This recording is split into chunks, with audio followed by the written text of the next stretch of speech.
اگر درد رات بھر سونے نہیں دیتا تو جان لو کہ وہ منتظر ہے تمہارا۔ ابھی بھی اس کو انتظار ہے تمہاری دعاؤں کا، مانگ لو ابھی بھی کچھ نہیں بگڑا۔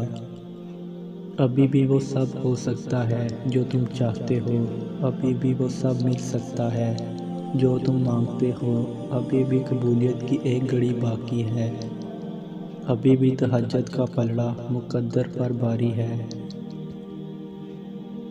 اللہ تمہیں کمزور اس لیے نہیں کرتا تاکہ تمہیں سزا دے سکے، بلکہ وہ تمہیں اس لیے تھکا دیتا ہے تاکہ تم جان سکو کہ تمہاری ساری طاقتیں صرف اللہ کے ساتھ ہیں۔ وہ تمہیں گرا کر ہی سنبھلنے کا ہنر سکھاتا ہے۔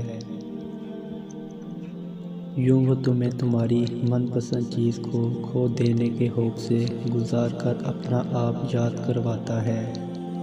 یہ اسی کے فیصلے ہیں کہ وہ تمہیں کب اور کیا دیتا ہے، تو پھر یہ کیوں ملا اور وہ کیوں نہیں ملا یہ سوچنا تمہارا کام نہیں ہے۔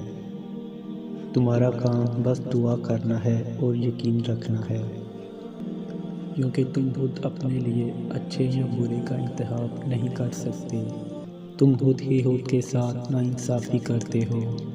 اللہ تمہارے ساتھ کبھی ناانصافی نہیں کرتا۔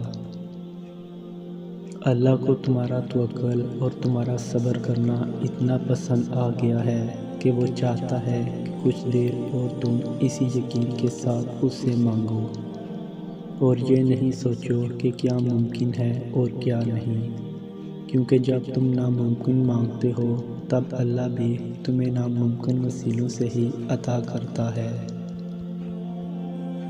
اللہ تمہیں تمہاری دعاؤں کے ذریعے ہی آزماتا ہے، وہ تاخیر اس لیے کرتا ہے تاکہ تمہارا یقین دیکھ سکے۔